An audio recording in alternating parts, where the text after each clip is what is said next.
विजया एकादशी का महत्व। धर्मराज युधिष्ठिर बोले, हे जनार्दन, आपने माघ के शुक्ल पक्ष की जया एकादशी का अत्यंत सुंदर वर्णन करते हुए सुनाया। अब आप फाल्गुन मास के कृष्ण पक्ष की एकादशी का क्या नाम है तथा उसकी विधि क्या है, कृपा करके आप मुझे बताइए। श्री भगवान बोले, हे राजन, फाल्गुन मास के कृष्ण पक्ष की एकादशी का नाम विजया एकादशी है। इसके व्रत के प्रभाव से मनुष्य को विजय प्राप्त होती है। यह सब व्रतों से उत्तम व्रत है। इस विजया एकादशी के महात्म्य के श्रवण व पठन से समस्त पाप नाश हो जाते हैं। भयंकर शत्रुओं से जब आप घिरे हों और पराजय सामने खड़ी हो, उस विकट स्थिति में विजया नामक एकादशी आपको विजय दिलाने की क्षमता रखती है।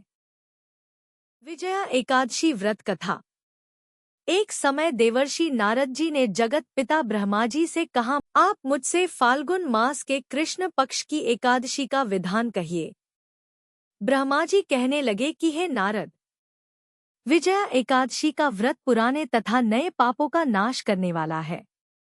इस विजया एकादशी की विधि मैंने आज तक किसी से भी नहीं कही। यह समस्त मनुष्यों को विजय प्रदान करती है। त्रेता युग में मर्यादा पुरुषोत्तम श्री रामचंद्र जी, जो विष्णु के अंशावतार थे, जब उनको 14 वर्ष का वनवास हो गया, तब वे श्री लक्ष्मण तथा सीता जी सहित पंचवटी में निवास करने लगे। वहां पर दुष्ट रावण ने जब सीता जी का हरण किया, तब इस समाचार से श्री रामचंद्र जी तथा लक्ष्मण अत्यंत व्याकुल हुए और सीता जी की खोज में चल दिए। घूमते घूमते जब वे मरणासन्न जटायु के पास पहुंचे, तो जटायु उन्हें सीताजी का वृत्तांत सुनाकर स्वर्गलोक चला गया। कुछ आगे जाकर उनकी सुग्रीव से मित्रता हुई और बाली का वध किया। हनुमान जी ने लंका में जाकर सीताजी का पता लगाया और उनसे श्री रामचंद्र जी और सुग्रीव की मित्रता का वर्णन किया। वहां से लौटकर हनुमान जी ने भगवान राम के पास आकर सब समाचार कहे। श्री रामचंद्र जी ने वानर सेना सहित लंका को प्रस्थान किया। जब श्री रामचंद्र जी समुद्र के किनारे पहुंचे, तब उन्होंने मगरमच्छ आदि से युक्त उस अगाध समुद्र को देखकर लक्ष्मण जी से कहा कि इस समुद्र को हम किस प्रकार से पार करेंगे। श्री लक्ष्मण ने कहा, है पुराण पुरुषोत्तम, आप आदि पुरुष हैं, सब कुछ जानते हैं। यहाँ से आधा योजन दूर पर कुमारी द्वीप में वग्दालभ्य नाम के मुनि रहते हैं। उन्होंने अनेक ब्रह्मा देखे हैं। आप उनके पास जाकर इसका उपाय पूछिए। लक्ष्मण जी के इस प्रकार के वचन सुनकर श्री रामचंद्र जी वग्दालभ्य ऋषि के पास गए और उनको प्रमाण करके बैठ गए। मुनि ने भी उनको मनुष्य रूप धारण किए हुए पुराण पुरुषोत्तम समझकर उनसे पूछा कि हे राम, आपका आना कैसे हुआ।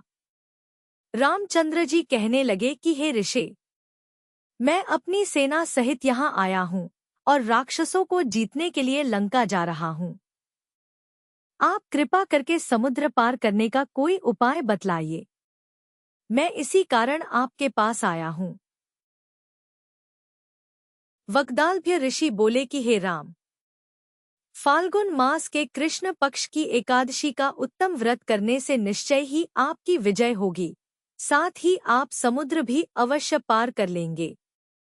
इस व्रत की विधि यह है कि दशमी के दिन स्वर्ण, चांदी, तांबा या मिट्टी का एक घड़ा बनाएं।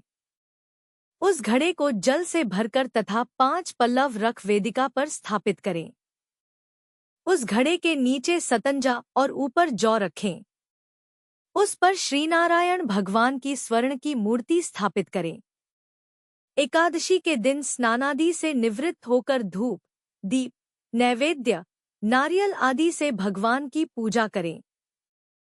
तत्पश्चात घड़े के सामने बैठकर दिन व्यतीत करें और रात्रि को भी उसी प्रकार बैठे रहकर जागरण करें।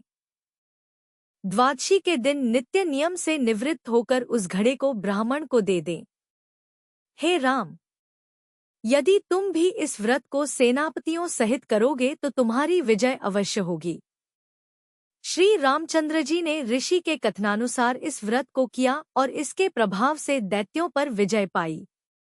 अतः हे राजन, जो कोई मनुष्य विधिपूर्वक इस व्रत को करेगा, दोनों लोकों में उसकी अवश्य विजय होगी। श्री ब्रह्मा जी ने नारद जी से कहा था कि हे पुत्र, जो कोई इस व्रत के महात्म्य को पढ़ता या सुनता है, उसको वाजपेय यज्ञ का फल प्राप्त होता है। वीडियो अंत तक देखने के लिए धन्यवाद।